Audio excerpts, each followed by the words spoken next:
नमस्कार बंधुरा आज आमी आपनादेर माछ दिए गाठी कचुर टक रान्ना करे देखाबो। जे रान्नाटा करा एकदमई सोजा और खेते हय दुर्दान्त। एई रान्ना जादेर मुखे अरुचि आसे खेते भालो लागे ना तारा जदि एकबार खान मुखे किन्तु रुचि फिरे पाबेन। ताछाड़ाओ सकले किन्तु मुखेर स्वाद एकटू पाल्टाते एई गाठी कचुर टक रान्ना करे खेते पारे। যারা খান তারা তো জানেন এর টেস্ট কেমন, তবে যারা এখনো খাননি তারা অবশ্যই কিন্তু আমি যেভাবে তৈরি করছি এইভাবে তৈরি করে একবার খেয়ে দেখবেন। তবে আপনারা চাইলে নিরামিষভাবেও গাঠি কচুর টক রান্না করে খেতে পারেন। তবে আজ আমি মাছ দিয়ে গাঠি কচুর টক রান্না করে দেখাবো। প্লিজ বন্ধুরা ভিডিওটি একটা লাইক দিয়ে তাহলে ফুল ওয়াচ করুন, বুঝতে পারবেন কেমনভাবে আমি রেসিপিটি করছি। রান্নার জন্য এখানে গাঠি কচুগুলো আমি খোসা ছাড়িয়ে কেটে নিয়েছি। আপনারা চাইলে সিদ্ধ করেও খোসা ছাড়িয়ে নিতে পারেন।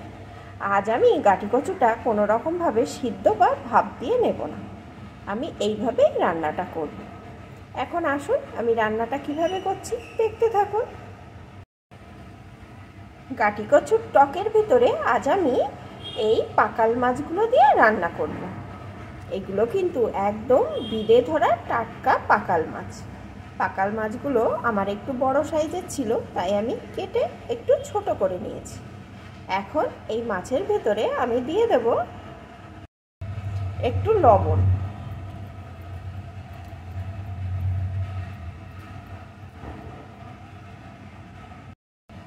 একটু হলুদ গুঁড়ো।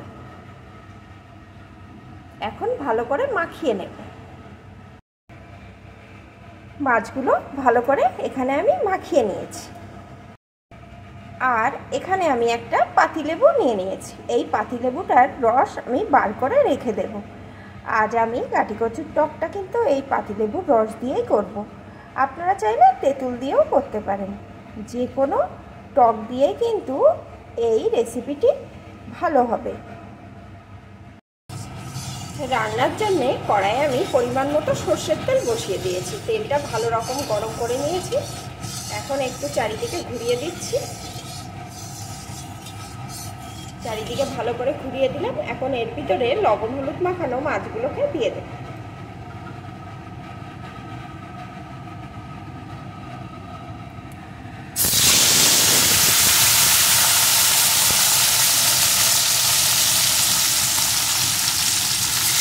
এখন মাছগুলো আমি ভেজে নেব।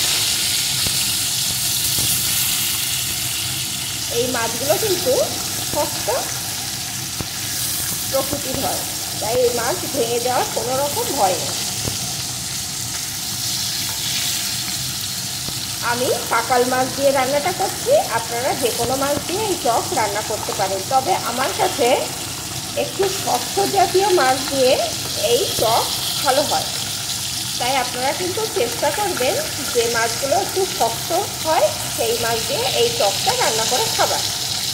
আমি যেহেতু পাকাল মাছ নিলাম, আপনারা ট্যাংরা, মাগুর, শিঙি এরকম জাতীয় মাছটা নেবেন। তবে অন্য মাছ দিয়েও কিন্তু খেতে ভালো হবে। মাছগুলো ভেজে নিয়ে আমি ফিরে আসছি। মাছগুলো কিন্তু এখানে আমি ভালো করে ভেজে নিয়েছি। এখন মাছগুলো আমি তুলে নেব।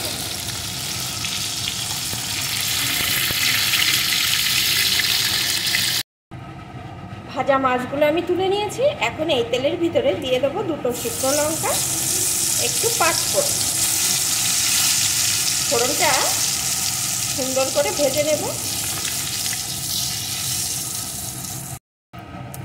ফোড়নটা সুন্দর করে ভেজে নিয়েছি। এখন এর ভিতরে গাঠি কচুগুলো দিয়ে দেব।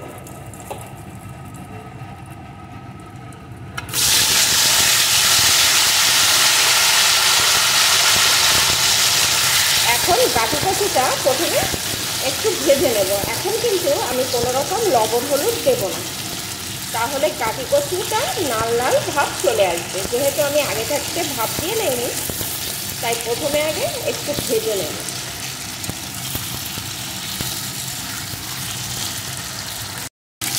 কচুটা ভালো করে একটু ভেজে নিয়েছি। এখন এর ভিতরে আমি দিয়ে দেবো পরিমাণ মতো হলুদ গুঁড়ো, স্বাদ অনুযায়ী লবণ। এখন আবারও কিছুক্ষণ ভেজে নেব।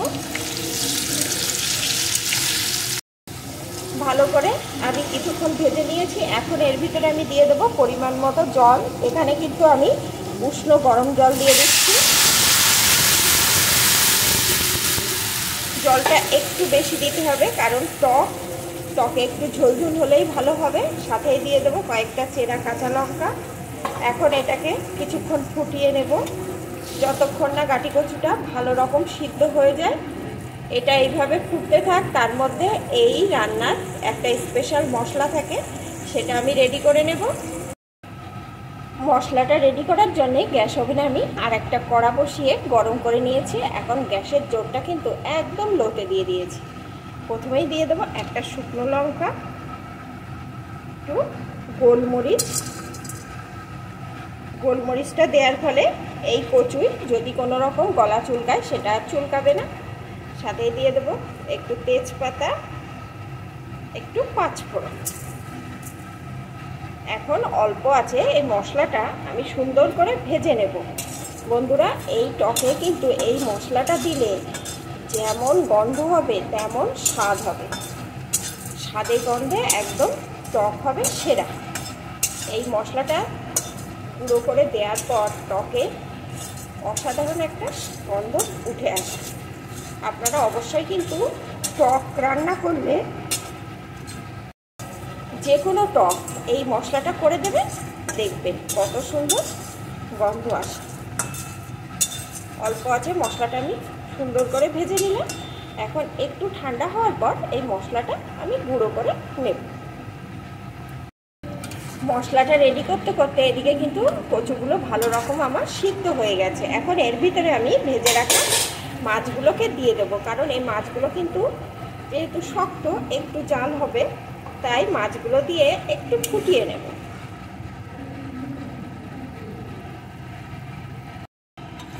মাছগুলো দিয়েও আমি ভালো করে ফুটিয়ে নিয়েছি।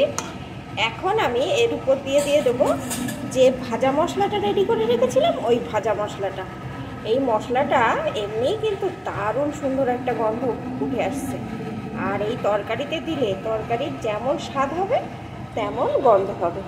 সাথেই আমি যে পাতিলেবুর রসটা করে রেখেছিলাম ওই রসটাও দিয়ে দেব। এখন একটু মিশিয়ে নেব। মিশিয়ে নিয়ে কিন্তু আর আমি বেশি জাল দেব না, 2-1 সেকেন্ড জাল করে নেব, তাহলে কিন্তু রান্নাটা আমার পুরোপুরিভাবে রেডি হয়ে যাবে। একটু ফুটিয়ে নিলাম। এখন কিন্তু এই মাছ দিয়ে গাটি কচুর টক আমার একদম রেডি। বন্ধুরা, গরম ভাতের সাথে এরম এক বাটি টক হলে কিন্তু অসাধারণ খেতে লাগবে। পুজোর মধ্যে আমরা অনেক মশলা দিয়ে অনেক রকম রান্না করে খেয়েছি, খেতে খেতে আর ভালো লাগছে না। তখন যদি এইভাবে দুপুরে গরম ভাতের সাথে এক বাটি টক হয়, মুখে রুচি ফিরে আসবে আর খেতেও অসাধারণ লাগবে। তাহলে বন্ধুরা, আমার রেসিপিটি পুরোপুরিভাবে রেডি, আমি নামিয়ে নেব। আমার রেসিপিটি আপনাদের কেমন লাগলো প্লিজ কমেন্ট করবেন। ভালো লাগলে অবশ্যই কিন্তু লাইক দিয়ে দেবেন।